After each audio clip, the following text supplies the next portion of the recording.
KTN News.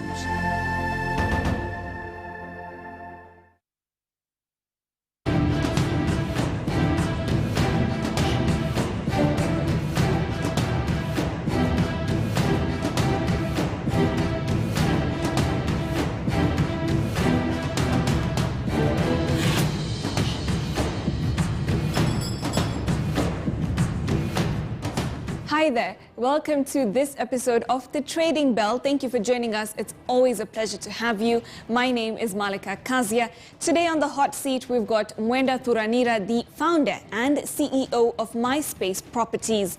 MySpace Properties actually began in Mombasa in around 2008, and now they've also moved to Nairobi. It's been over 10 years, and they've joined the NSE Ibuka Acceleration and Incubation Program. It's been about a year since they've joined. So where is the company now? And more importantly, when it comes to properties, landlords and property managers, what is happening with the issue of rent? Where do they stand? He can give us a lot of insights there, because many Kenyans are going to be having a challenge in meeting that rent payment on time, especially this month. So what is his take on that? We're going to find out much more and that as well. But first, take a look at his profile.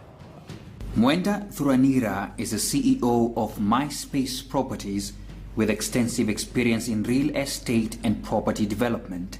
He has acquired acumen through hands-on experience in the USA, Dubai, and Kenya. He is a graduate with extensive knowledge on all current economic, socio and real estate matters. Mwenda majored in real estate at the University of Dallas, Texas, and real estate courses at the International School of Real Estate in the USA.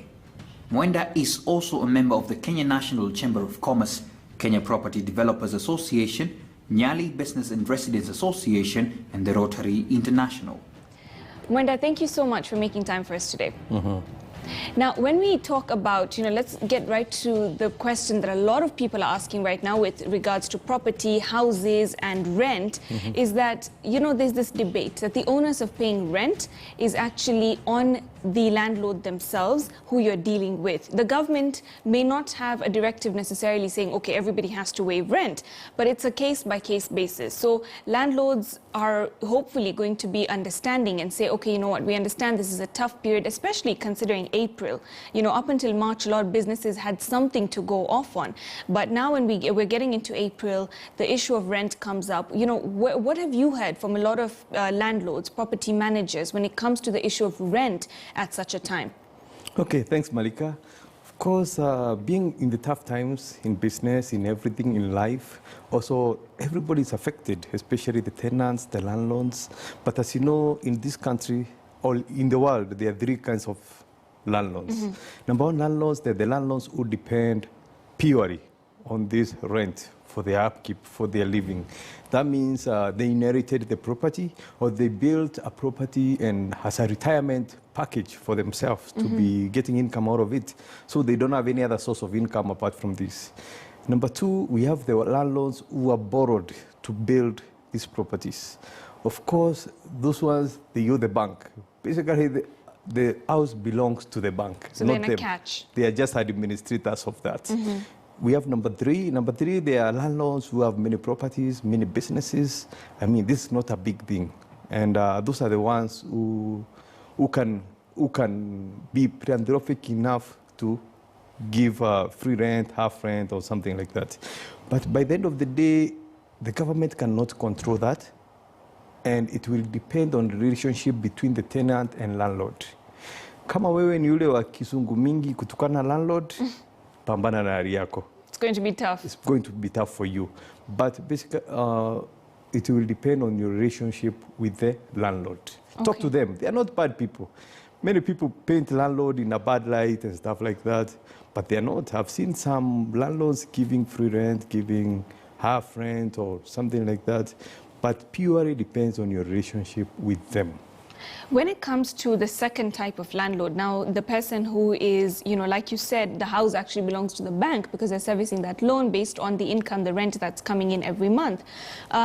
Is there some sort of understanding that they can then have with the banks? Because we did see the president's directive and, of course, the CBK's measures when it came to loan repayment and the understanding of banks. Has there been any word on that front?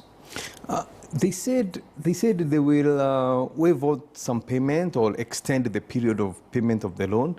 But you know, as in Kenya, how that takes time to happen. It can be a directive, but for it to be actualized, it takes some time.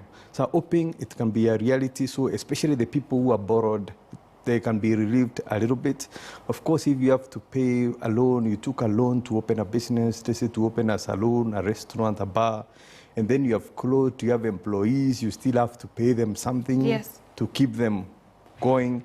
I mean, it's very tough for entrepreneurs at the moment, and we are facing a lot of challenges, especially even with our tenants who we lease out businesses. They have closed down. The moment you start asking them for money, they are like, now you have seen the business is closed. Yeah. But on the other hand, they have to understand it's your business too. So it's a catch-22. Yes. Yes. It's a cycle. Everybody is affected from the other person. When we talk about the issue of now property development, you know, of course, you must be knowing of a lot of people who are in construction. Have you seen that a lot of that has halted at the moment or not yet? Yeah, of course, development has halted at the moment. Okay. You see, since last year, the last 2 years, of course, it has not been good for property developers. As you have seen, there are so many cases of incomplete projects. There are so many cases of stored projects. There are so many cases of, for example, people paid for some land, they never got them, and stuff like that. And I mean, it's not been a good season, and this does not make it any better. In fact, it makes it worse. If somebody wanted to invest, for example, to do a project, of course, at the moment, they are holding back because working is a problem. You can't have many workers in the site. So we have to wait for the period to end so that we can get full throttle. But now you'll see there's a demand and supply thing. So because for the last 2 years, not many developments have really taken off in a good way. Like Nairobi, for the last 6 months, the approvals has been a problem. There have been no new approvals. There are so many pending approvals. So that shows there'll be a gap between demand and supply. So for me, I would say, if somebody has the cash, this is still the best time to build. I know it's a cycle, and real estate is a long-term business. It's not something you buy today, you sell tomorrow. You build a house to last 100 years. So, I mean, it's a cycle, long-term, and think more long-term if you're in that business. You have to have patience, you have to have a lot of faith, and a lot of hope that things will be better. It's a long haul. Yes. When it comes to, of course, you know, going back to President Uhuru Kenyatta's Big Four agenda, affordable housing is a big part of that. And, you know, we see year on year the housing deficit growing by 200,000 units, and it keeps rolling on.